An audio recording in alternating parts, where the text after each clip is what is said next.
Bom, amigos, ontem nós saímos do ar, por algum motivo que eu não entendi ainda qual foi. Tiraram a gente do ar.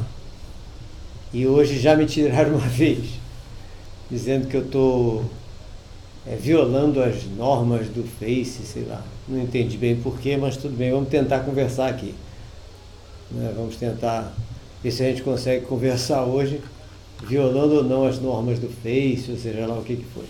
Bom, o assunto que nós estávamos conversando ontem foi, na parte da educação inclusiva, foi a parte do mediador, que para evitar problema, caso haja alguma interrupção na nossa transmissão, eu já coloquei um artigozinho de alguns minutos, um videozinho no próprio Face, tá? E também está no nosso canal do YouTube.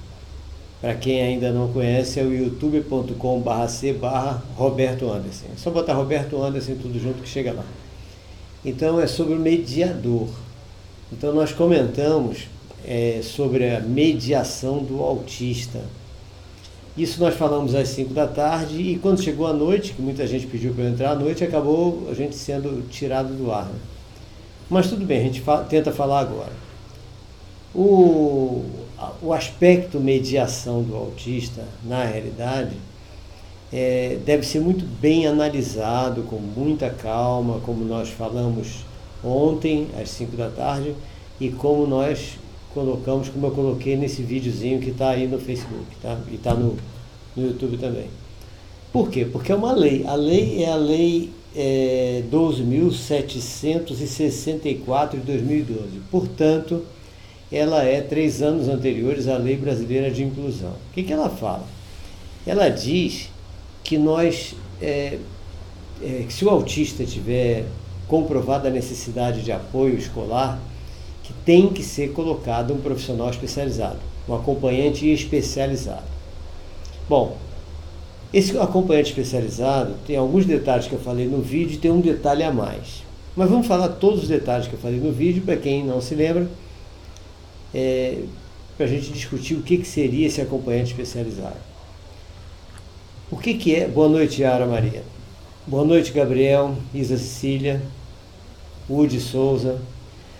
O que acontece é que, às vezes, nós conseguimos uma espécie de vitória, nos parece uma vitória, mas nós temos que tomar alguns cuidados, porque muitas vezes o mau entendimento da função da pessoa que foi conseguida naquele momento por aquela lei, pode destruir, pode prejudicar mais ainda o nosso filho autista.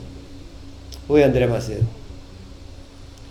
Então, vamos raciocinar quais são os aspectos mais importantes desse mediador. Como eu disse no nosso videozinho, o que nós temos numa sala de aula? Numa escola, né? Nós temos a sala de aula e temos o professor regular. Quem é esse professor regular? Esse professor regular é o único responsável pela aprendizagem de todo mundo que está ali. Isso é bom que todo mundo saiba, para que a gente não passe a função para alguém que não tem nada a ver com isso. Então o mediador é isso. O mediador não, o professor regular é isso. É o único responsável pela aprendizagem de todo mundo que está ali. Todos os alunos estão ali. Agora, quem é o AEE? O profissional do atendimento educacional especializado, que normalmente... Oi, Jorge Soares, obrigado. O que é esse atendimento educacional especializado? Esse é o cara, são os profissionais que vão desenvolver a parte cognitiva, ou seja, que vão desenvolver a capacidade de aprender daquele autista. Então, o professor regular é o responsável pela aprendizagem, o AEE é o responsável pela capacidade de aprendizagem. Quem é o profissional de apoio escolar? O profissional de apoio escolar é aquele cara que vai fazer as funções de ajudante, de cuidador do autista que tem essa necessidade, que é alimentação, higiene pessoal, coisas assim, quando houver essa necessidade.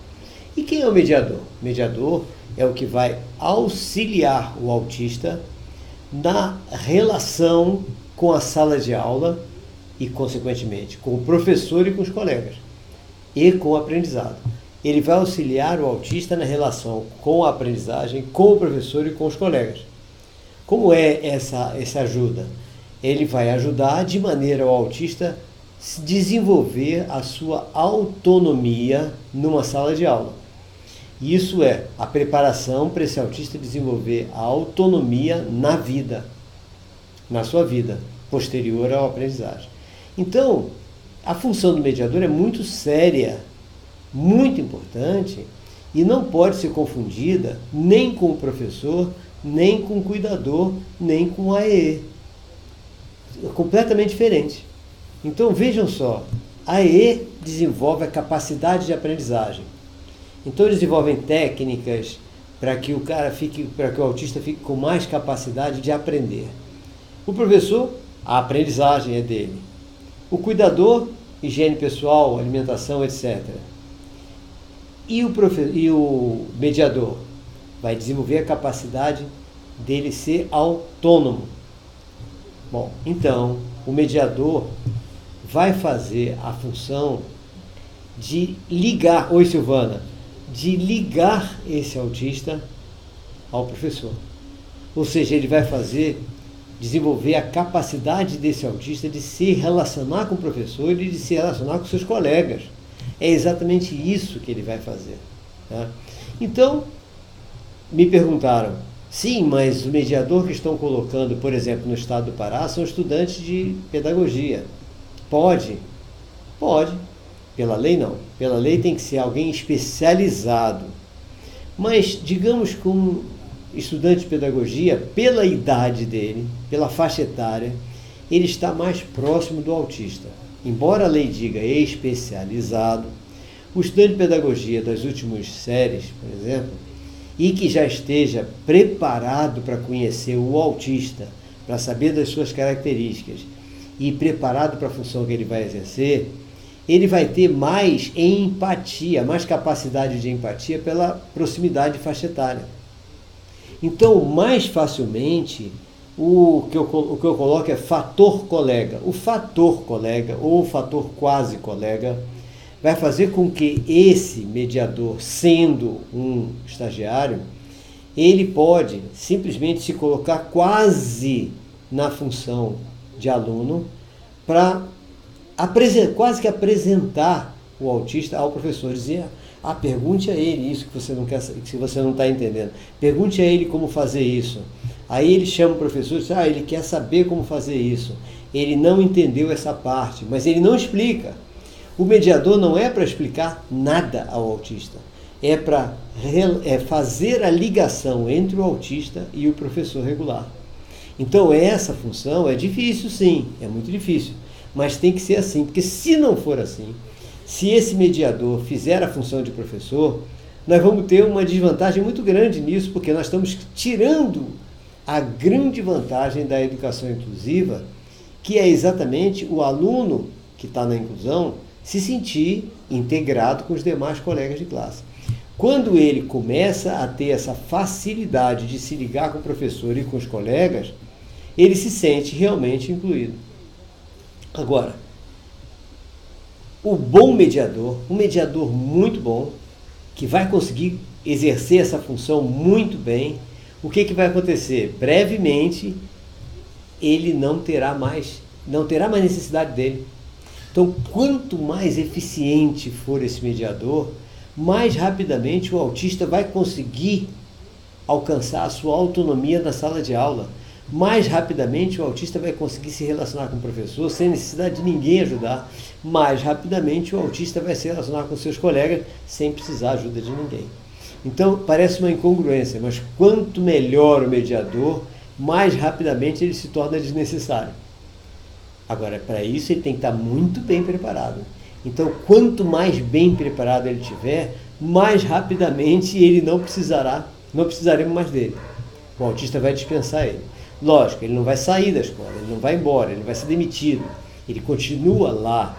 Por quê? porque ele tem que dar apoio em outras situações, caso haja necessidade. Então, volta e meia vai haver a necessidade dele de novo. Então, como é, por exemplo, na nossa escola? Na nossa escola nós temos um mediador, que é o Gabriel, por exemplo, que está com os autistas em determinados momentos, está com o autista na sala de aula, e como ele já conseguiu desenvolver a autonomia de praticamente todos, ele sozinho dá conta de vários autistas. Porque ele vai numa sala, tá tudo bem aqui, não precisa de mim. Vai na outra, não precisa de mim. Vai na outra, não precisa de mim. Vai nessa, essa precisa de mim. Aí, ele volta e meia está rodando, ele está rodando. Então você, no caso de uma escola pequena como a minha, por exemplo, um mediador só, 2, no máximo, dão conta de 5, 7 salas de aula. Tá? Então, esse é o detalhe. A função mediador é uma função muito importante. Nós temos que preparar essas pessoas, elas têm que ser muito bem preparadas para que possam realmente exercer o seu papel com essa missão. Qual é a missão? Se tornar desnecessário. Interessante, né? A missão do mediador, ela se completa quando ele percebe que ele não é mais necessário, porque aí ele conseguiu desenvolver a autonomia do autista. Então a mediação é algo fantástico para isso. Não é para deixar ele eternamente lá, porque senão não vai ter. Agora, um mediador que não consegue desenvolver a autonomia do seu autista, ele não aprendeu direito, ele não desenvolveu bem o seu papel. Ou o autista é tão severo, não está tendo acompanhamento nutricional, terapia nutricional correta, então com isso ele continua com necessidade do mediador o tempo todo. Mas esse então é um caso irregular, é um caso que vai acabar acontecendo o quê? Esse autista não vai ser autônomo na vida, que é o que nós não queremos. Nós queremos que todos eles se tornem autônomos um dia. E para ele se tornar autônomo, nós temos que ter um excelente mediador que se torne desnecessário o mais rápido possível, certo? Infelizmente, isso não é, boa noite, sim, isso infelizmente não é comum, tá? E aliás, não é comum nem o mediador, atualmente ainda, porque muita gente não está cumprindo essa lei, que é a Lei 12.764 de 2012. Mas se for cumprida, se tiver um mediador, por favor, vamos cumprir essa função de mediação, que é uma função super importante, é a função de tornar o autista autônomo. O que a gente quer? Que quando ele saia do processo de inclusão, do processo de escolaridade, ele possa ser dono da sua própria vida e não venha precisar das moradias assistidas, daquele tipo de moradias assistidas, que é o projeto Ultimates, tá? Da brasileira, na Holanda, né? Que está fazendo um sucesso tremendo no mundo inteiro. Por que um sucesso tremendo no mundo inteiro? Porque no mundo inteiro nós estamos tendo autistas que não estão tendo tratamento nutricional adequado. Então, com isso, eles estão tendo um tratamento apenas medicamentoso. E o autista que só tem tratamento medicamentoso e não tem um tratamento nutricional, ele muito dificilmente vai alcançar a sua autonomia. Ele vai precisar da gente a vida toda. Então, esse é mais um detalhe que não é o que nós vamos falar aqui, porque isso causa uma polêmica muito grande. Inclusive, eu achei que ontem a gente saiu do ar por causa disso.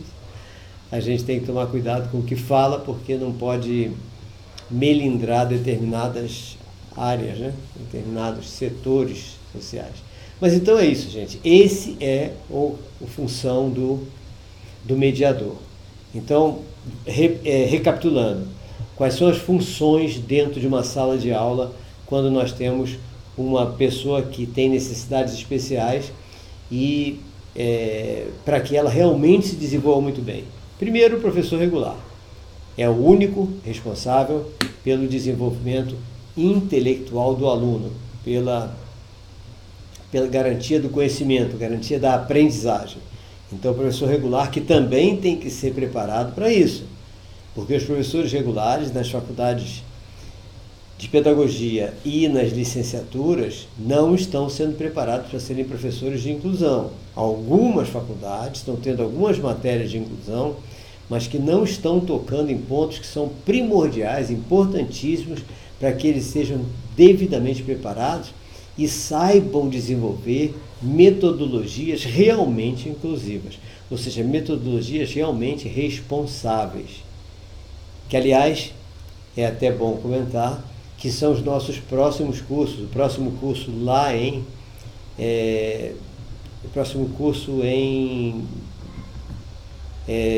Seabra serão metodologias educacionais responsáveis. E é muito importante esse curso porque vai ensinar como preparar essas metodologias e a gente vai ensinar a nossa metodologia também. Que foi, aliás, o curso que nós demos em Passo Fundo, no Rio Grande do Sul, agora em novembro. Tá? Então, esse é o detalhe. O professor regular tem que estar preparado para isso. Por quê? A sala dele sempre será uma sala multisseriada. Sempre. É bom que a gente saiba, é bom que a gente tome conhecimento do seguinte: não existe sala de aula que não seja multisseriada. Toda sala de aula tem alunos em todos os níveis intelectuais. A gente é que olha para a sala de aula e quer enxergar que todos são do mesmo nível intelectual. Gente, vamos abrir os olhos e vamos ver que não é nada disso. Por isso, toda sala de aula é uma sala inclusiva. Ela pode não estar sendo trabalhada como sala de aula inclusiva, o que é um erro, mas é inclusiva. Então nós temos que tomar bastante cuidado, porque é uma obrigação moral nossa. A inclusão é uma obrigação moral. Então nós temos que ver que não é por nós estarmos sendo obrigados pela lei brasileira de inclusão que nós vamos fazer. Não. Como é que nós vamos descartar da nossa sala de aula aquele aluno com dificuldade de aprendizagem? Gente, isso aí é absurdo e isso está sendo feito. Nós temos visto, por exemplo, eu tenho visto em determinadas salas, eu vejo que de repente tem um aluno com deficiência lá no cantinho. Como ele é quieto, como ele não perturba ninguém, aí o professor deixa ele ali quietinho, lendo, fazendo qualquer coisa e continua dando a sua aula para todos os outros. Ou seja, é um problema de irresponsabilidade. Então vamos ver. Quem tem que ser treinado? O professor regular, de cara. Tem que ter um treinamento intensivo para saber o que é uma metodologia inclusiva, como desenvolvê-la, quais as metodologias que estão à nossa disposição para nós estudarmos, tá? E para isso tem o nosso curso também, de metodologias inclusivas. Quem é o outro? A profissional de atendimento e educação especializado. O que ele faz? Ele desenvolve a capacidade cognitiva, a capacidade de aprender. Quem são esses? São os profissionais que estão tentando, numa escola ou numa instituição à parte, desenvolver o mesmo trabalho que os profissionais da APAE, de Pestalozzi, dessas instituições fazem. Conseguem. Está muito cedo ainda para nós conseguirmos que os nossos profissionais de AEE sejam tão eficientes quanto os profissionais das APAES, das Pestalozzis, daqui de Salvador, Escola Via Ponte, Espaço Via Ponte. Por quê? Porque já são anos e anos de trabalho especializado em deficiências, em necessidades educacionais específicas. Então, o nosso pessoal profissional de AEE está correndo atrás, está correndo para se desenvolver, para estar cada vez melhor. Então, a ideia é que os AEEs sejam tão eficazes quanto as escolas especializadas. Vai demorar? Lógico que vai demorar. Isso aí não é assim da noite para o dia. Tá? Então, já vimos isso. E quem é o apoio escolar? O profissional de apoio escolar é aquele que faz o papel do acompanhante, do cuidador. Então tem nada a ver, vocês viram que cada função é completamente diferente. Cada função é completamente isolada da outra, não tem nada a ver uma com a outra. Então o cuidador é higiene pessoal, alimentação, tá? Que também tem que ser preparado. Tem que ser preparado porque não é qualquer pessoa que pode ser cuidador de uma pessoa que tem necessidades específicas de movimentação, de higiene, de alimentação. Não, porque essa pessoa tem que, antes de mais nada, aliás, todos, principalmente o cuidador, tem que gostar da pessoa que ela está cuidando. Gente, isso aí é tão importante, mas tão importante. O gostar é tão importante. Para tudo, né? Para uma relação professor-aluno, se o professor, se o cuidador, se o mediador, se o profissional de AE não gostar do aluno, não vai adiantar nada, nada vai andar. Então, em primeiro lugar, nós temos que gostar e depois procurar desenvolver a nossa capacidade profissional naquela função que nós estamos exercendo. Silvana, tem a possibilidade de retroceder, por vi uma matéria que os alunos especiais precisarem voltar para as APAES. É mesmo? Eu não vi essa matéria não, Silvana. Se você puder me indicar essa matéria, eu vou ler para ver que história é essa. Olha, já que você falou, Silvana, retroceder,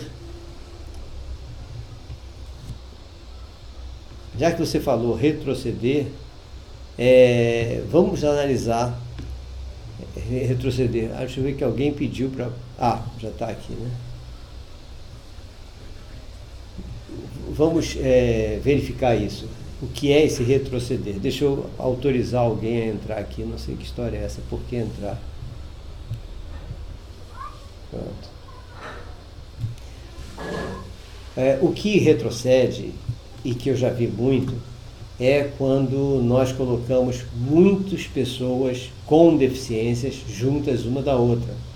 Então, é muito comum nisso, essa pessoa que está junto de uma outra em situação pior, poder servir como espelho para essa e ela acabar retrocedendo. Isso eu já vi acontecer. Mas agora retroceder um aluno que está numa escola inclusiva para as APAES, isso só se o atendimento educacional especializado não foi feito corretamente. Ou se esse aluno não está sendo incluído corretamente na sala de aula. Então, vários casos podem acontecer. Depois me manda esse artigo, se alguém já leu esse artigo que Silvana está falando também, e puder comentar alguma coisa, aí comente aí. Porque realmente a única coisa que eu vi retroceder é isso. Então pode acontecer retrocesso nesse caso, havendo um mau serviço. Por exemplo, um aluno que está sendo atendido por um atendimento educacional especializado, está sendo muito bem atendido. Chega na sala de aula, ele está colocado num canto e que ninguém liga para ele, logicamente ele vai criar um bloqueio emocional muito forte, porque ele vai ver que, embora alguém esteja trabalhando com ele de uma maneira bacana, bonita, certa, 2 vezes por semana, no resto da semana ele está jogado. Logicamente ele vai acabar querendo, ele mesmo vai querer voltar para uma APAE dessas, não há dúvida. Então pode ser isso. Agora, na hora que nós estivermos treinando, bem treinados, os nossos professores regulares de sala de aula, treinando bem treinados os nossos mediadores, os nossos cuidadores e os nossos profissionais de AEE, tudo isso vai ser maravilhoso. O caminho é esse. Então nós precisamos fazer um treinamento intensivo e as pessoas têm que se procurar, buscar treinamento, buscar se desenvolver. Gente, não tem coisa mais importante do que nós investirmos na nossa preparação profissional. Isso não há dúvida. Eu tenho visto tanta gente fazer o contrário que me deixa triste até, né? Mas é muito importante a gente investir nisso. E buscar cursos, buscar palestras sobre o assunto, buscar vídeos sobre o assunto, buscar... como nós estamos fazendo aqui, nós estamos dando algumas informações, investir na vida. Pois é, Raul, exatamente, investir na vida. As pessoas estão esperando que os outros investam. Como? Quem vai investir na gente somos nós mesmos. Aliás, as pessoas estão confundindo muito essa história de investir, né? Então, todos esses profissionais, educação, mediador, etc., vamos investir em treinamento. Pronto. Então, esse aí foi o aspecto mediador que nós comentamos ontem, né? E ontem às 5 da tarde, ontem à noite não podemos que tirar a gente do ar. E vamos ver um outro tipo de investimento que tem tudo a ver com a educação, né? E também com a educação inclusiva, que é o módulo adaptável. Gente, o que os professores regulares mais me reclamam é que fica muito difícil nós sabermos o que vamos fazer com o aluno de inclusão que está num nível muito mais baixo que o aluno regular. Como é que vai ser feito isso? Qual é o módulo, qual é o livro que ele compra? É o livro do 8º ano ou é o livro do 3º ano, digamos assim? Gente, por enquanto, infelizmente, ainda nenhuma editora se prestou a preparar um módulo inclusivo. Livro é mais difícil, mas digamos módulo inclusivo. Mas acredito que o sistema ético vai fazer isso o mais rápido possível, talvez para 2020, porque nós vamos ficar em cima mesmo, dando dicas, dando sugestões. Os outros eu não sei, já chamei diversos outros, entrei em contato com diversos outros sistemas educacionais e editoras de livros, mas ninguém se interessou por isso. Mas na hora que o ético fizer, todo mundo vai querer correr atrás. O que seria um módulo, inclusive? Vamos ver o seguinte, o que nós precisamos que esse aluno que tem necessidade educacional específica e que está com o seu nível intelectual muito mais baixo que os outros, o que nós precisamos dele? Primeiro, que ele se sinta feliz na sala de aula. Então, primeiro passo, que ele se sinta feliz na sala de aula, satisfeito. Primeiro passo. Se é extremamente preocupante o despreparo de muitos professores que atuam com crianças e adolescentes com diversos transtornos. A ignorância e descaso imperam, infelizmente. Verdade. Verdade, sim. Então, vamos ver. Ele tem que estar satisfeito em sala de aula. Para ele estar satisfeito em sala de aula, precisa que ele se sinta integrado naquela sala. É ou não é? Então, o primeiro passo para ele se sentir integrado é que nós aloquemos esse aluno numa sala de aula cujos colegas têm a mesma faixa etária que ele. Isso é fato. Então, tomar muito cuidado, tem muita gente querendo colocar o aluno de 14 anos numa sala de alunos de 7. Ele não vai se sentir bem mesmo. Então, a alocação do aluno é numa sala que ele se sinta bem, para ele poder ter um estado emocional positivo, uma autoestima elevada e poder aprender alguma coisa. Isso é o principal. Pois bem, então, lá vamos nós. Colocamos ele na sala de aula, ele está satisfeito porque tem colegas da mesma faixa etária.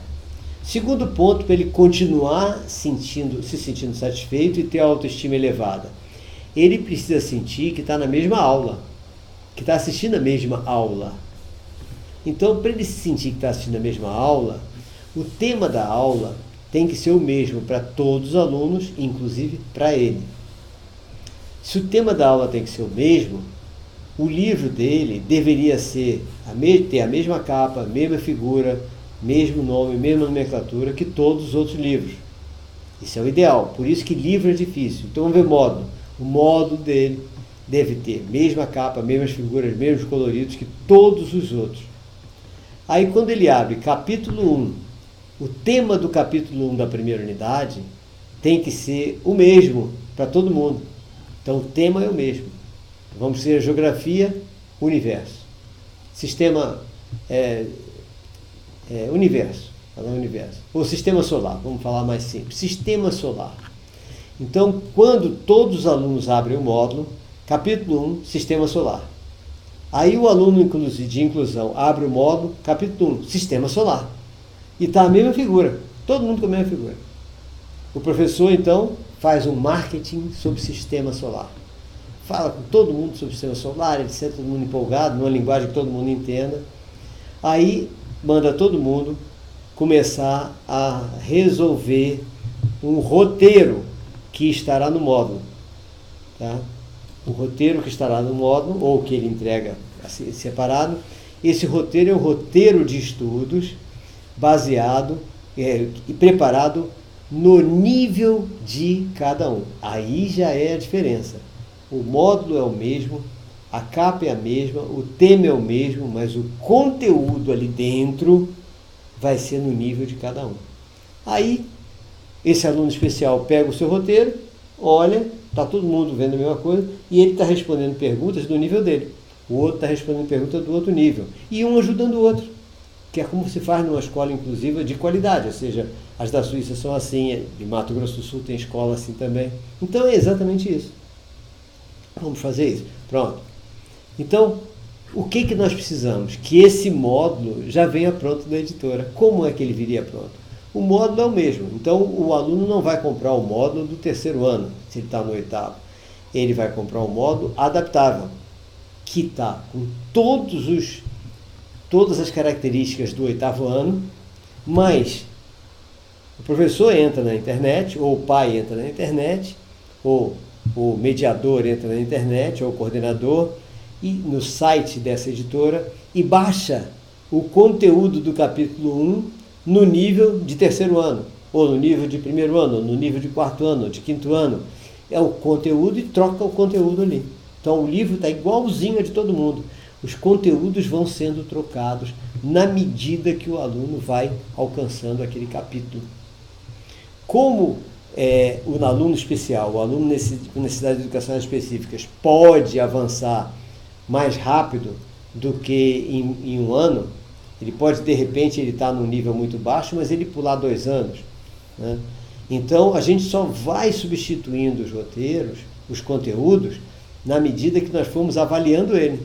Então, se a gente percebe que ele ainda não avançou para o ano seguinte, então ele continua, a gente substituindo os conteúdos naquele nível que ele está. Se de repente ele pula, a gente já pula de nível também. O importante é o quê?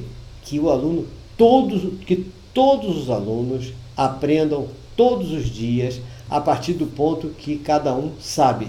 Isso aí é básico. Aliás, isso é educação, isso é aprendizagem, isso é garantia de aprendizagem. Não adianta nós queremos garantir uma aprendizagem querendo ensinar ao aluno alguma coisa que está além do que ele sabe, além do nível dele. Isso é besteira, é burrice. Então a gente estaríamos sendo idiotas. Não sou eu que estou chamando. Comênios estaria chamando a gente de idiota. Porque aquela frase de Comênios que eu gosto muito de falar, de repetir, diz o quê?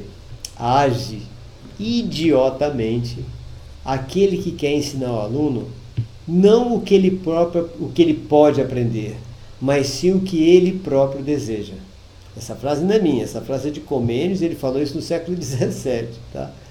E ela é válida a cada dia. E se nós não prestarmos atenção a isso, se nós não fizermos, se nós não estivermos dando aula dessa forma, nós seremos chamados por Comênios de idiotas.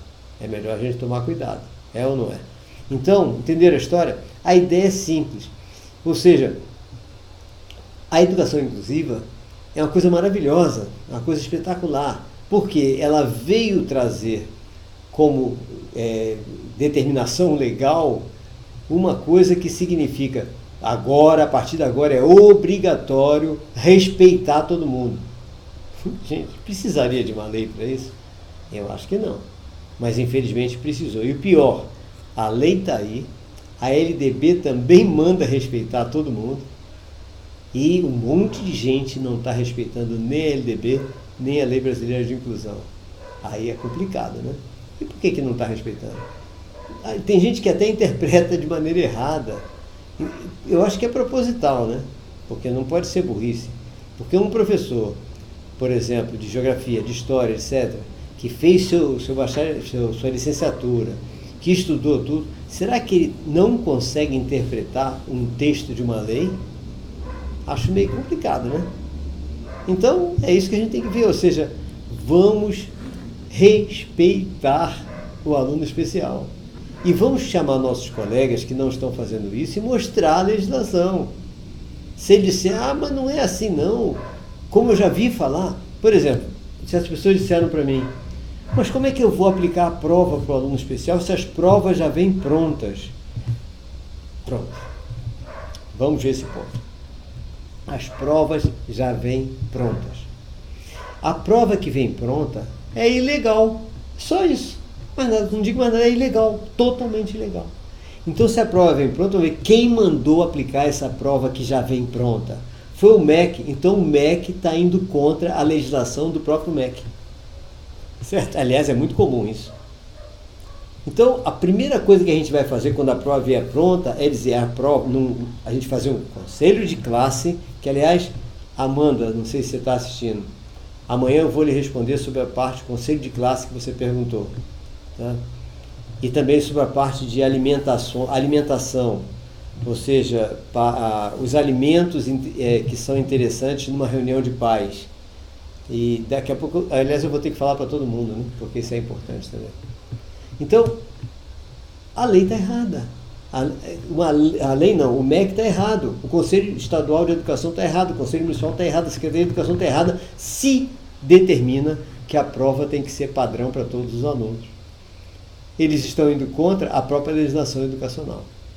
Então, receber uma prova mesmo que seja determinado pelo MEC, seja por quem for, tem que aplicar a mesma prova para todos os alunos, não aplique. Lógico que não. Faça uma reunião de conselho de classe e prepare uma ata do conselho de classe dizendo: a prova que foi recebida com a determinação de ser aplicada a todos os alunos foi aplicada a todos os alunos regulares. A prova não pode ser aplicada aos alunos com necessidades educacionais específicas devido à determinação legal da lei da LDB e da Lei Brasileira de Inclusão, e até de resoluções dos conselhos estaduais ou municipais de educação. Basta ver e colocar ali. E manda essa ata dizendo: não cumprimos a determinação porque ela é ilegal de acordo com a Lei Brasileira de Inclusão, o LDB, resoluções de conselho, etc. Tá? Só isso. Não é por receber uma ordem que a gente vai cumprir sem verificar se ela é legal ou não legal. Se ela for ilegal, não podemos cumprir, não. É óbvio que não, porque senão nós estamos compactuando com uma ilegalidade. Então é muito importante nós sabermos disso, de não é porque foi mandado pela Secretaria de Educação que é legal. Então nós só temos que que fazer essa reunião de conselho de classe e colocar e preparar uma ata mostrando o porquê que não está sendo cumprida aquela determinação desse tal órgão qualquer que mandou isso. Okay? Então, não existe legalidade para a mesma prova para todos os alunos, quando você tem numa sala alunos que têm necessidades educacionais específicas. A prova do aluno com NEE é uma prova dentro da sua capacidade de entendimento. Tanto que o aluno com necessidades educacionais específicas, ele nem passa de ano e nem é reprovado. Aliás, é uma outra coisa importante nós falarmos aqui, que volta e meia me pergunto: mas ele vai ser reprovado ou ele passa de ano? Vamos saber de novo como é que esse aluno foi parar nessa sala de aula? Um aluno com necessidades educacionais específicas, ele vai para uma sala de aula quando o conselho escolar analisa o aluno, verifica primeiro o nível intelectual dele. Primeira coisa que a gente analisa é o nível intelectual dele. Pronto. Então a gente já sabe que esse aluno, embora tenha, digamos, 15 anos, ele está no nível intelectual de alunos de 7 anos. Ok. Está alfabetizado, mas está apenas alfabetizado, nível dos 7 anos. Então nós já sabemos que o nível intelectual dele se equipara ao nível intelectual das crianças de 7 anos de idade. Essa é a primeira coisa que a gente vai ver. Bom, isso serve para a gente como referência para saber como será adaptado o conteúdo dele, tudo dele. Aí nós vamos ver o segundo ponto. O segundo ponto é faixa etária dele. Pronto, 15 anos.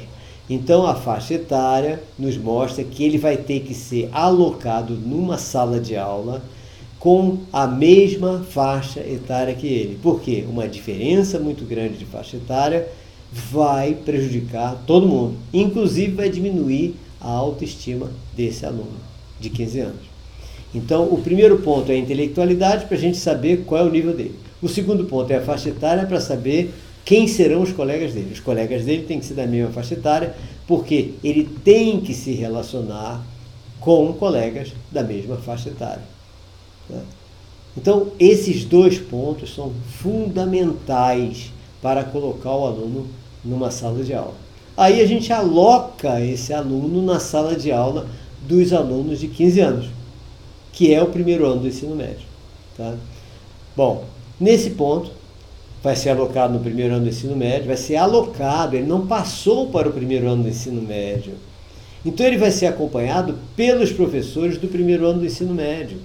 Ele pode ou não ter mediador, se a lei determinar ou não, permitir ou não, mas de qualquer maneira ele pode ou não estar sendo acompanhado pelo atendimento educacional especializado, depende da capacidade, da preparação, do preparo, etc., daquele atendimento educacional especializado, mas ele vai estar sendo acompanhado na sua no seu aprendizado pelo professor regular. Isso é muito importante nós sabermos.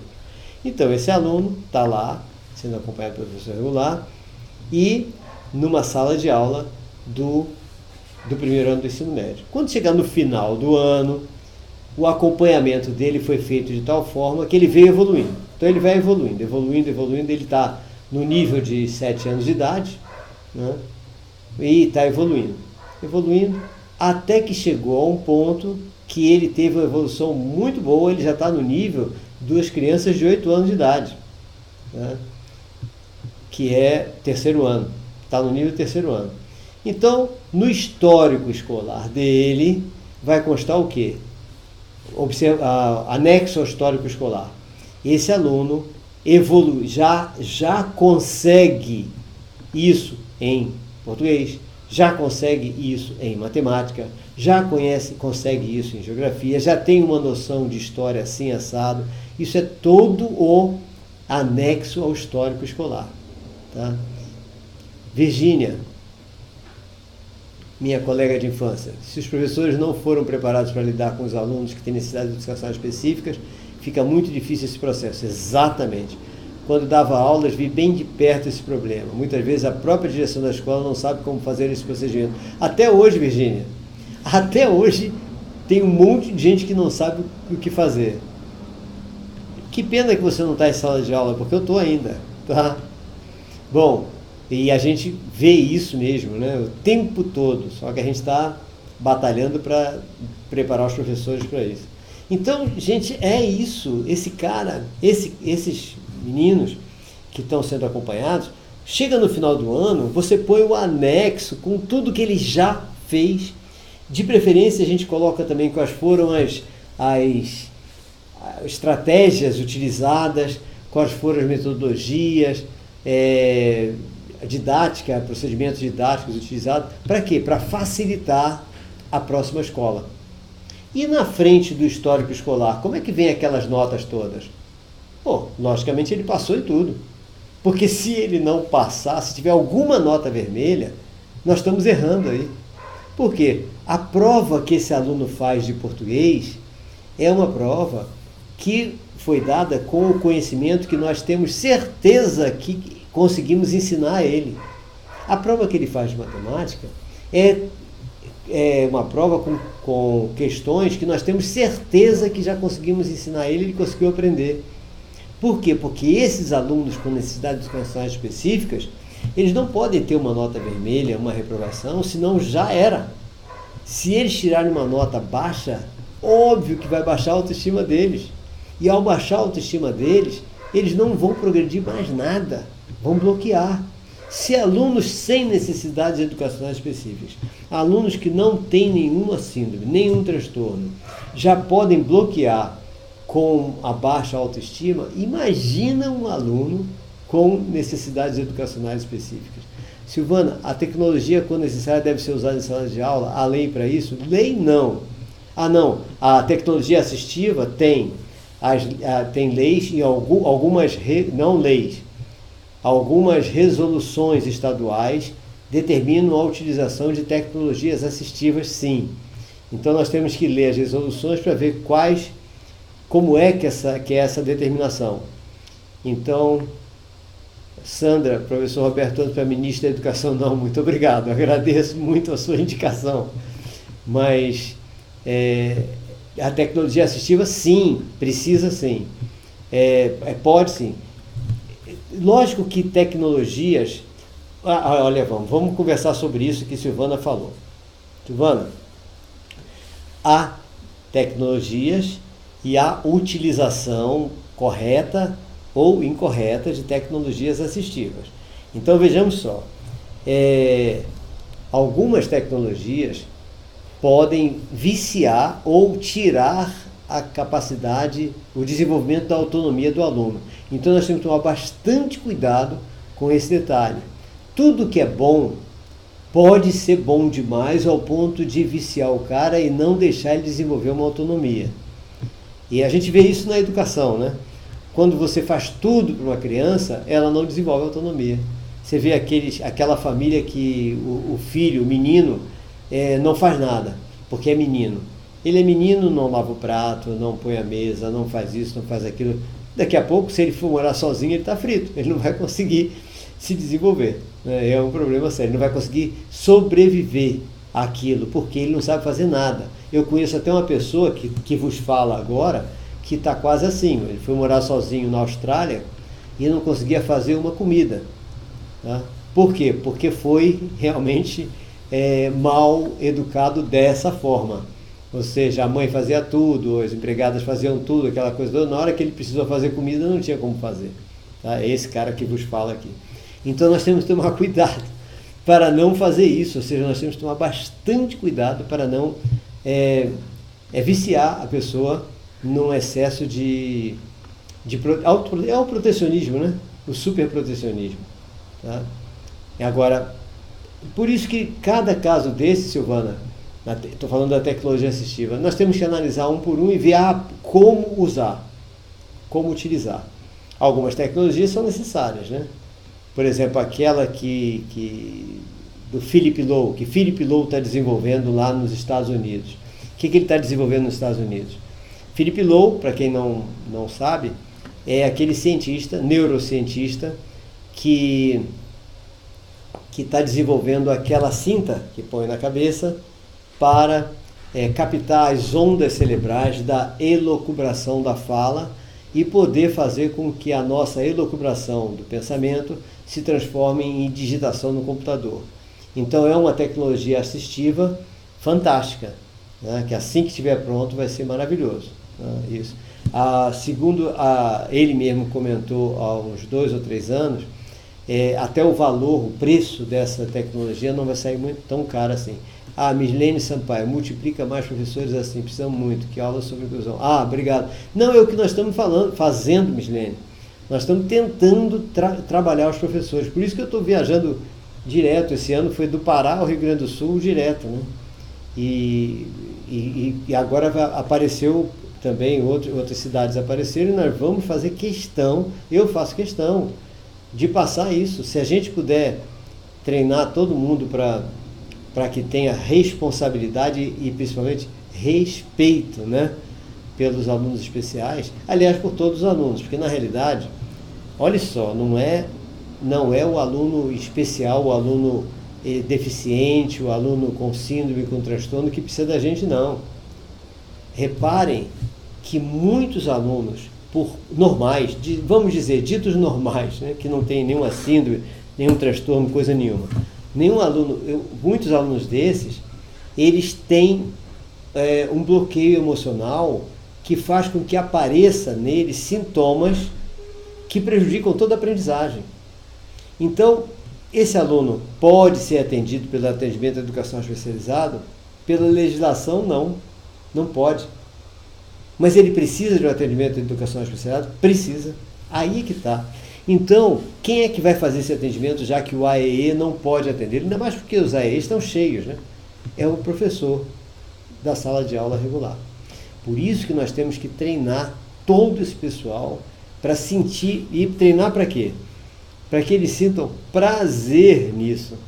Porque uma coisa importante não é você ter a técnica, ter as metodologias, como agora o meu 5º livro, que deixa eu fazer logo a propaganda, embora eu já tenha feito essa propaganda e o livro não saiu ainda. O meu 5º livro deve sair agora em janeiro, que é o detalhamento da educação inclusiva. Pois bem, tem muita coisa lá que eu explico em detalhes, mas não é para usar como manual.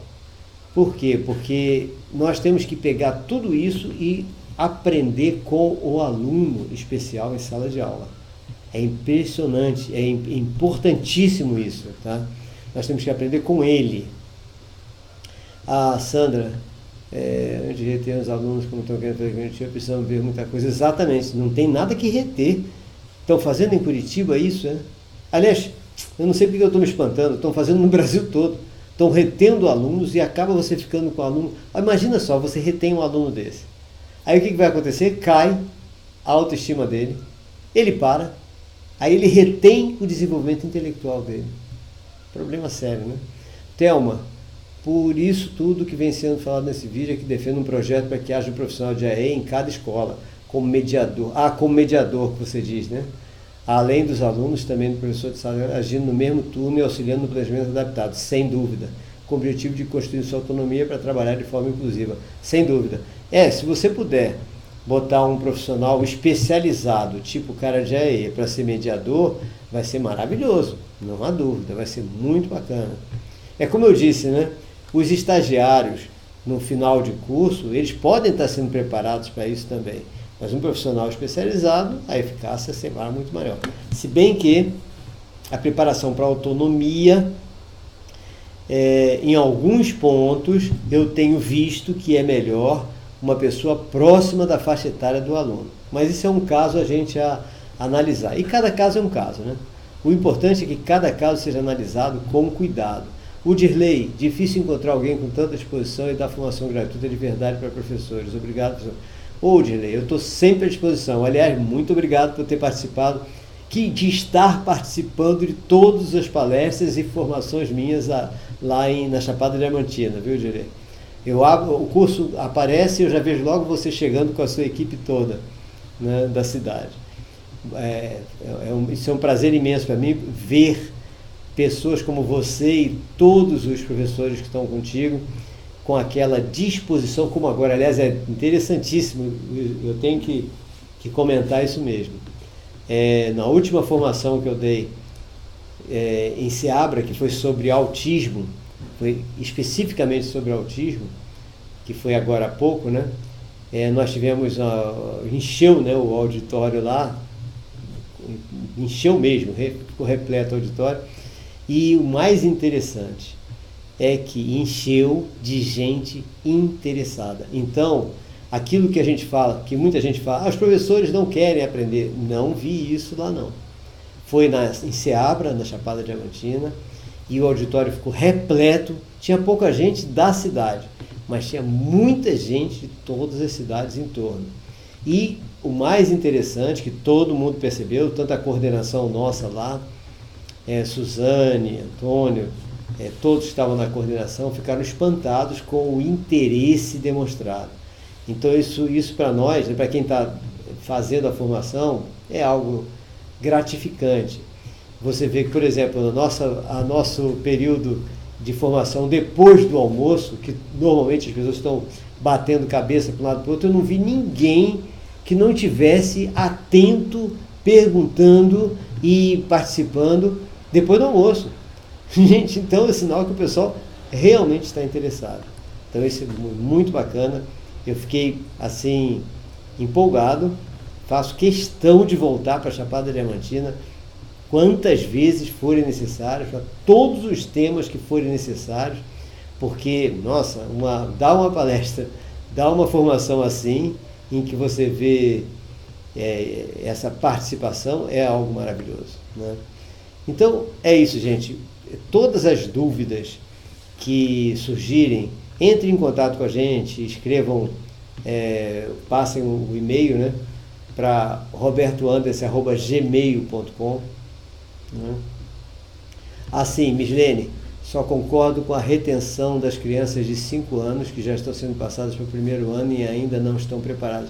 Nessa faixa é interessante porque é mais fácil a gente manter. E essa diferença não é tão grande. O perigo é a criança se sentir fora da sua faixa etária. Então, esse aqui é o faixa, não é idade, né? Fora da faixa etária. Então, você podendo preparar melhor a pessoa, ótimo. Mas nós temos que tomar cuidado com cada criança. Cada criança é diferente, cada uma tem a sua realidade. Então, nós temos que analisar. Por exemplo, se de repente você percebe que a criança, ao ser retida num determinado ano escolar, para facilitar o aprendizado dela, ela está se sentindo, está baixando a autoestima dela, ela está ficando meio triste, volta.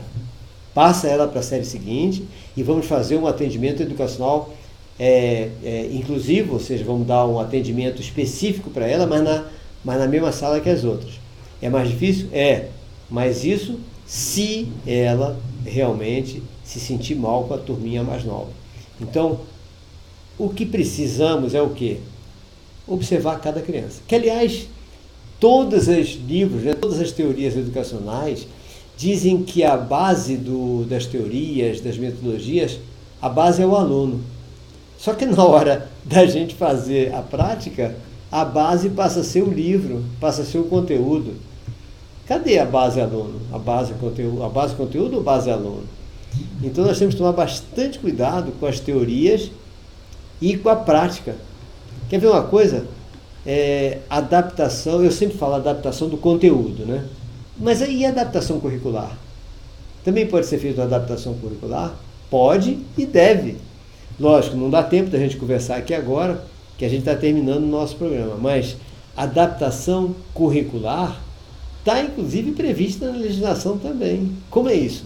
Vamos que você tenha uma pessoa com necessidade educacional específica que não tenha condição nenhuma de raciocinar com uma determinada tipo de matéria, tipo de assunto. Por que nós vamos exigir que ela aprenda aquele assunto? Negativo. Aí nós adaptamos o próprio currículo e colocamos para ela matérias no currículo dela que garantam a sua autonomia futura. Então, para determinadas pessoas com necessidades educacionais específicas, a adaptação curricular pode e deve ser feita sempre visando a autonomia. Todo aluno com necessidades educacionais específicas deve ser visto, observado, analisado, visando a sua autonomia. Por isso que nós não podemos ver no aluno com necessidades educacionais específicas os defeitos, os impedimentos. Para quê? Para que serve aquilo que a criança não pode fazer? Para que nos serve aquilo que a criança não pode fazer? Para que nos serve aquilo que a criança não sabe e não consegue aprender? Para nada. O que nos interessa é o que ela consegue fazer, o que ela tem habilidade para fazer ou o que ela tem potencial para ser desenvolvido. O resto não nos interessa. Porque nós queremos que ela seja autônoma. Então nós vamos desenvolvê-la e encaminhá-la para o curso técnico ou superior correspondente à sua habilidade e à sua competência, ou ao seu potencial de habilidade ou ao seu potencial de competência. Para isso, nós temos que mudar também a forma de ingresso nos cursos técnicos e superiores. É óbvio. Porque se por acaso nós não pudermos fazer ingressar num curso superior ou num curso técnico uma pessoa, por ela precisar passar em geografia, história, inglês, espanhol, física, química, biologia, etc., a lei está errada. Entenderam? Então, a legislação que impede uma pessoa com necessidade de educação específica de entrar num curso superior ou num curso técnico por não passar em todas as matérias, a legislação está errada. Tá? A legislação não. O meio de entrada tá ilegal. A legislação está certa, o meio está ilegal. Sandra, as mães estão entrando na justiça alegando que o filho não tem maturidade para ir para a primeira série. Agora eu pergunto, acaso os outros têm? Não, é óbvio. Há que se ter ambiente adequado para que o aluno de inclusão possa se desenvolver. Isso sim, temos que cobrar de todos. Certíssimo, Sandra. O problema, Sandra, como todos vocês que estão comigo estão vendo, é que é muito pouco conhecimento sobre o assunto e muita confusão no assunto. Então nós temos que tomar bastante cuidado com isso, com o pouco conhecimento e com a confusão que está acontecendo. Né? Esse é o detalhe. Né? Ok, gente? Então, a qualquer momento a gente entra ao vivo. Eu vou ter que entrar quase que de surpresa, porque me tiraram do ar, eu não entendi porquê ontem, né? Quando eu tentei entrar às 9 horas da noite, aí acabei ficando... E o mais interessante é que depois, quando eu desliguei tudo e tal, mais tarde, passei aqui em cima no estúdio, a internet tinha voltado. Já era 11 horas, meia-noite, sei lá. Então ela só saiu do ar exatamente no período que a gente ia bater esse papo. Mas então, tudo correndo bem, nós estaremos no ar padronizadamente às 5 da tarde da quarta-feira, pôr do sol, que será às 6 horas da tarde no sul e sudeste, né? Na próxima quarta-feira. E de novo, 9 da noite, também na quarta-feira, para atender aquelas pessoas que só estão disponíveis à noite, ok? Se por acaso houver um bloqueio qualquer, no dia seguinte a gente entra, no mesmo horário, tá? A gente vai insistindo até eles deixarem, tá bom? Mandem suas perguntas, mandem seus questionamentos, suas sugestões para mim, mandem pelo e-mail, né? E mandem por e-mail ou mandem pelo Facebook também, ou pelo YouTube também, ok? Amanhã esse nosso trabalho vai ter, essa nossa conversa vai estar também no YouTube, ok? Forte abraço para todos vocês e até então